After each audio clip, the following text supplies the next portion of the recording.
Believers still claim to know, not just to know, but to know everything. Not just to know that God exists and that He created and supervised the whole enterprise, but also to know what he or she demands from us. From our diet to our observances to our sexual morality.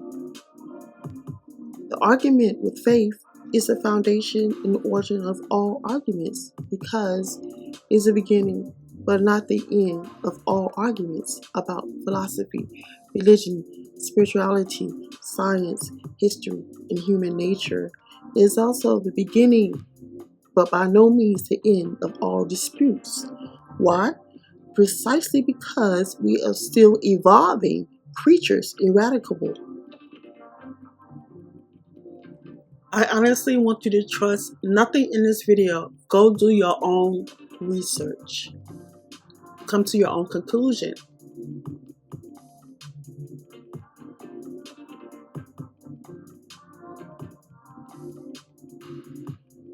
I am the nature, the universal mother, mistress of all elements, primordial child of time, sovereign of all things spiritual, queen of the dead, queen also of the immortals, and a single manifestation of gods and goddesses that are.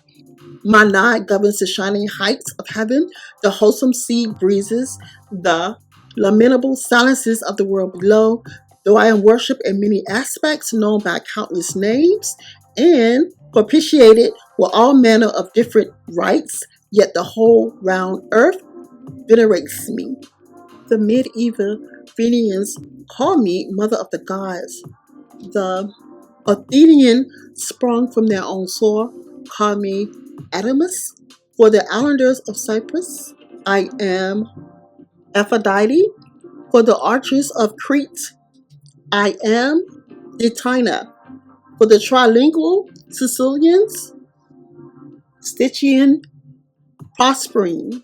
And for the Eleusinians, the ancient mother of corn, some know me as Juno, some as Bellona of the battles, others as Hecate, others again as Renubian, but both races of Ethiopians whose lands the morning sun first shines upon, and the Egyptians who excel in ancient learning and worship me with ceremonies proper to my godhead, call me by my true name, namely Queen Isis.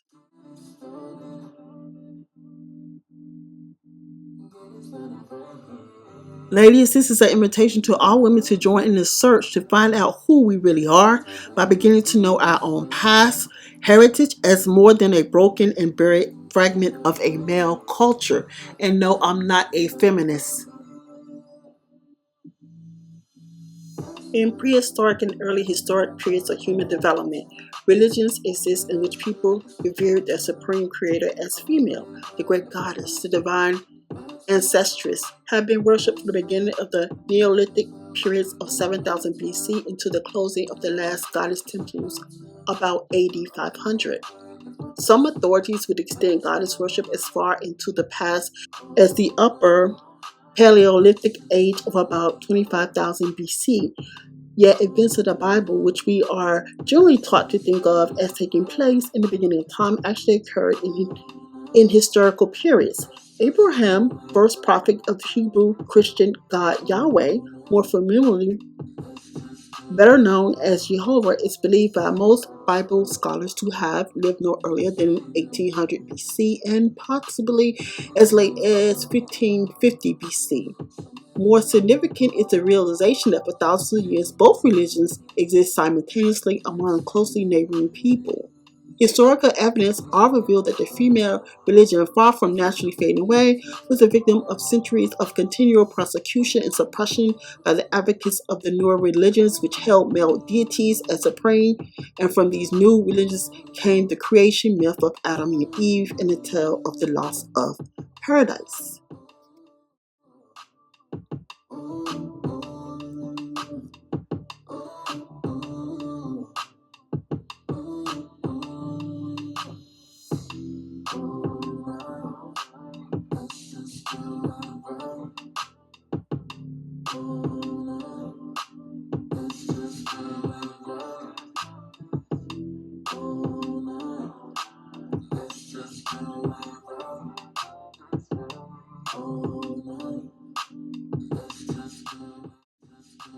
The architectural artifacts suggest that societies were then known as divine ANCETRESS, generally referred to by most writers as the Mother Goddess, were revered as a supreme deity. She provided not only human life, but a controllable food supply as well. C. Dawson, writing in 1928, surmised that the earliest agriculture must have grown up around the shrines of the Mother Goddess, which thus became social and economical centers as well as holy places and were the gems of future cities. W. Smith, quoted by Joseph Campbell, in primitive mythology, says of these early cultures, here it was a woman who showed themselves supreme. They were not only the bearers of children, but also the chief producers of food. By realizing it was possible to cultivate as well as to gather, they had made the earth valuable and they became consequently its possessors. Thus, they won both economical and social power and prestige. Hawkes in 1963 added that is every reason to suppose that under the conditions of the primary Neolithic way of the life mother right and the clan system were still dominant, and the land would generally have descended through the female line.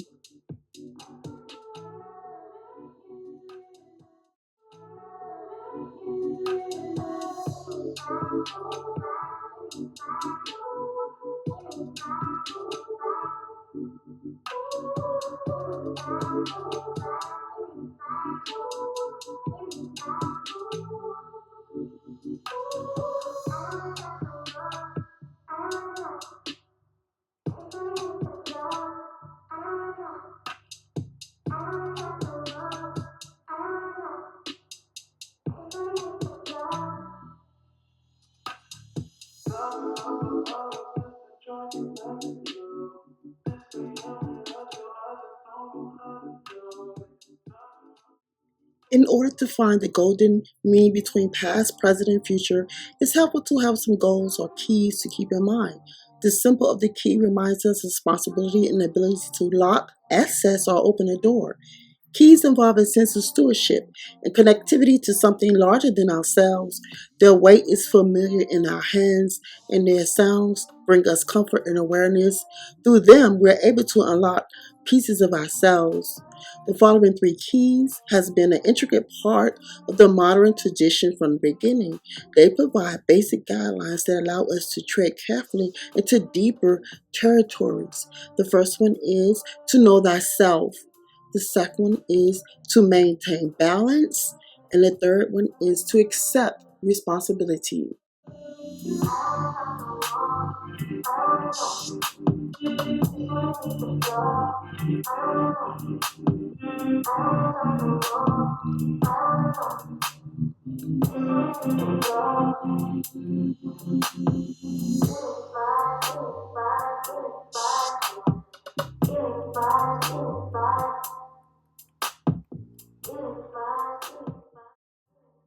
The worship of female deities appeared in every area of the world. They define good and bad, right and wrong, what is natural and what is unnatural among the people who hold the myths as meaningful. It was quite apparent that the myths and legends that grew from and were propagated by a religion in which the deity was female and revered as wise, vigilant, powerful, and just provided very different images of womanhood from those which we are offered by the male orientated religions of today.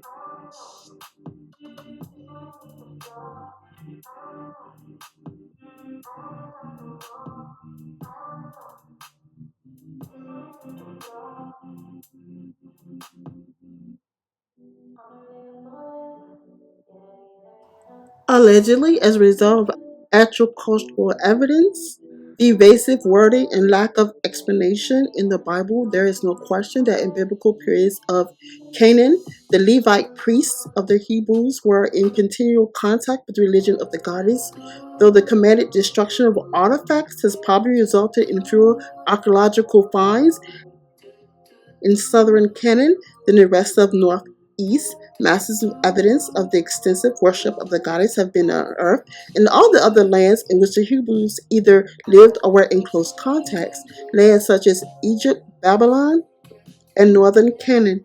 Surrounding the Hebrews in southern Canaan were the original inhabitants of Canaan, people who lived in the cities that had not been destroyed and who had revered the female divinity from the most ancient times.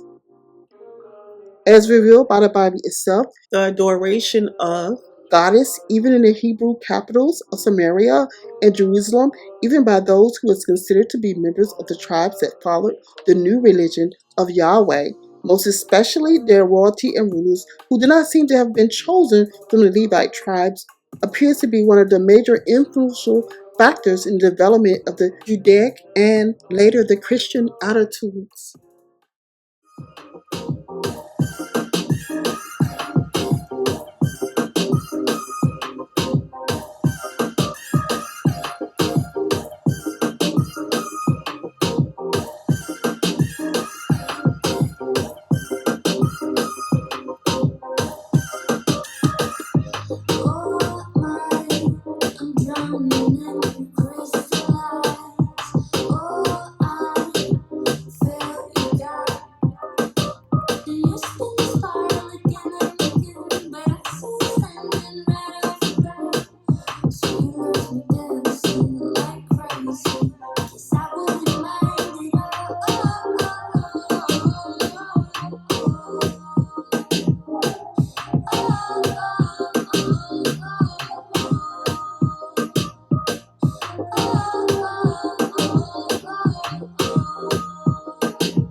Nearly everywhere, the goddess was revered as wise counselor and prophetess.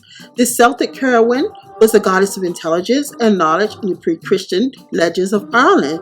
The priestesses of the goddess Gaia provide the wisdom of divine revelation at pre-Greek sanctuaries where the Greek Demeter and the Egyptian Isis were both involved as lawgivers and sage dispensers of righteous wisdom, counsel, and justice. The Egyptian goddess Mayat represents the very order, rhythm, and truth of the universe. Ishtar of Mesopotamia was referred to as the directress of people, the prophetess, the lady of vision, while architectural records of the city of Nimrud, where Ishtar was worshipped, revealed that women served as judges and magistrates in the courts of law.